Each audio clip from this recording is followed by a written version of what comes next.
بسم الله الرحمن الرحيم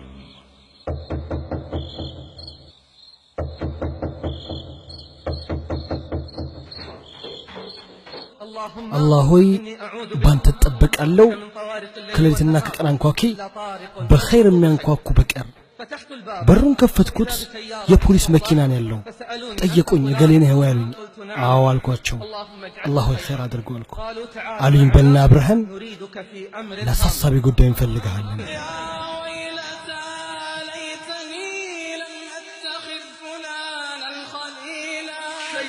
لم أتخذ فلانا خليلا يا ويلتى ليتني لم أتخذ الأخلاء يومئذ بعضهم لبعض عدو إلا المتقين نعم إلا المتقين قل لي من تصاحب لفضيلة الشيخ خالد الراشد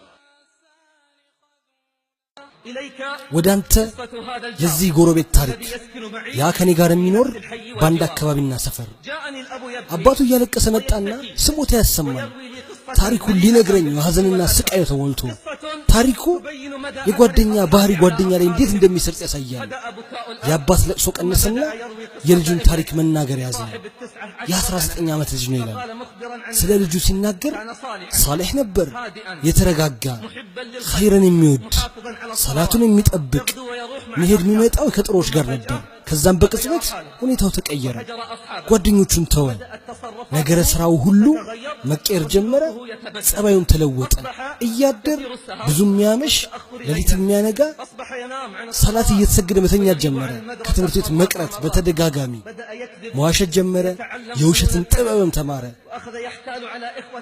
ወንድሞቹን ማታለል ያዘ እናቱንም ገንዘብ ለማግኘት ሲል በየትኛው መንገድና አጋጣሚ የሲጋራ ሽታ መሽተት ጀመር ከሱ ወደ ቤት በገባ ቁጥር ያኔ እንዳልነበረ ሽቶና ሚስክ እንዳልሸተተ ልጄ ተቀየረ በፍጥነት ተመለከትኩ እሱ ያደር አደንዛዥ እጽ መውሰድ ጀምሯል የሚያሰክርም ይጠጣል ይህ ሁሉ የተፈጸመው በአጭር ጊዜ ውስጥ ነበር ይህ እንግዲህ የሸረኞችን ተጽዕኖ ያመለክታል ልክ እንደ ሰደድ እሳት በአጭር ጊዜ ውስጥ ሁሉን እንደሚያቃጥል አባቱ ታሪኩን እየነገረኝ እንባው በጉንጮቹ ላይ ይፈሳል በመጨረሻም አለ መድኃኒቱን ፈለግኩለት ከዚህ የሚያድነው ወደ አመል ሆስፒታል አስገባሁት መድኃኒት እምቢ አለ ለሕክምና ወደ ውጭም ተጓዘን ሚድንበትን ፍለጋ ትንሽ አገገመ ከዛም ከውጭ ስንመለስ ጓደኞቹ ዙሪያ ተመለሰ ከመጀመሪያው የባሰው ነው ተገኘ ሌላ መፍትሄ አላገኘውም ቤት ውስጥ ካላሰርኩት በቀር ወይ በመድኃኒቱ ይድናል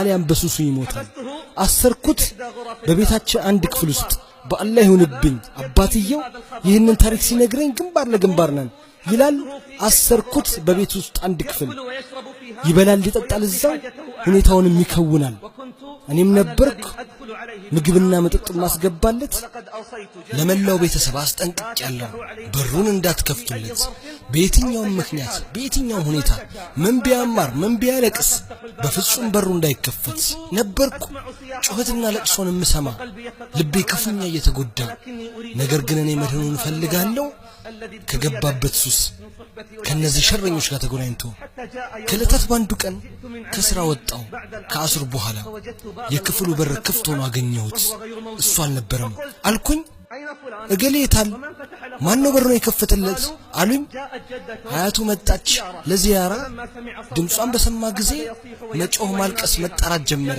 አያቴ ይሄው አስቸገሩኝ አያቴ ይሄው በደሉኝ አያቴ እኔ ተጸጽቻለሁ ርቄያለሁ ከዚህ በኋላ አይለመደኝም አልተወም አሳዛኝ ቃላቶቹን ለሀያቱ መደጋገም ምስኪኑ ሀያቱ በሩን ከፈተችለት ታዲያ ያኔ ሸረኛ ጓደኞቹ በቤቱ ዙሪያ ሽከረከሩ ነበረ በመኪናቸው ምልክትም ትላክስ ያደርጉለት ነበር ይህን በሰማ ጊዜ ወደ እነሱ ወጣ አባት ይላል እንባ አሁንም ይፈሳል ወጣው ፍለጋ በሁሉም ቦታ ኮቴውን እንኳን ማግኘት አልቻልኩም በወጣበት አልተመለሰም 3 ቀናትን ጉርጓድም አልቀረኝም እሱን ፍለጋ ሄድኩበት እሱንም ሆነ ጓደኞቹን ላገኝ አልቻልኩም ጉዳዩን ለአላህ ትቼ የሆነ ስሜት መጥቶ ውስጥ ይለኛል እሱ አይመለስም።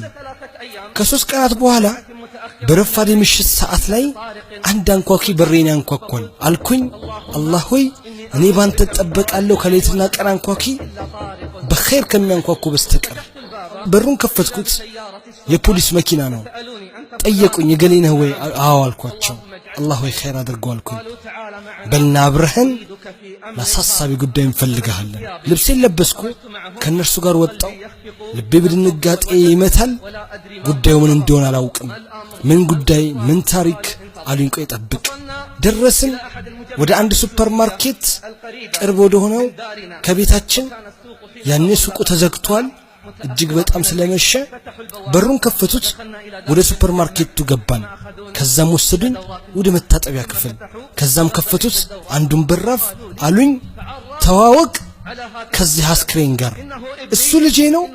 እሱ የ19 ዓመት ልጄ ነው። እሱን ያሳደግኩት ለመልካምነቱ የሮጥኩለት አንድ ቀን አለም ነበር ወንድ እንዲሆንልኝ አብሮኝ የሚሄድ የሚያግዘኝ በዲኔና በዱንያ ጉዳይ። እዚህ ሞቶ አገኘሁት መታጠቢያ ክፍል ውስጥ። የቀረው አደንዛዥ እጽ ከጎኑ አለ። የታሉ ጓደኞቹ?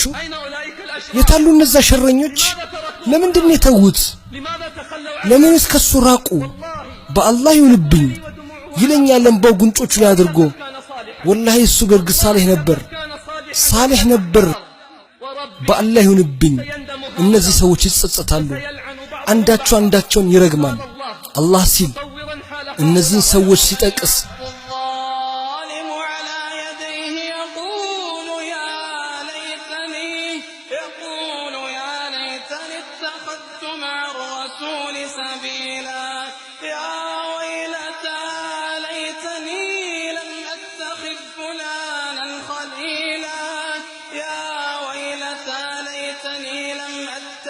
فلانا خليلا لقد أضلني عن الذكر بعد إذ جاء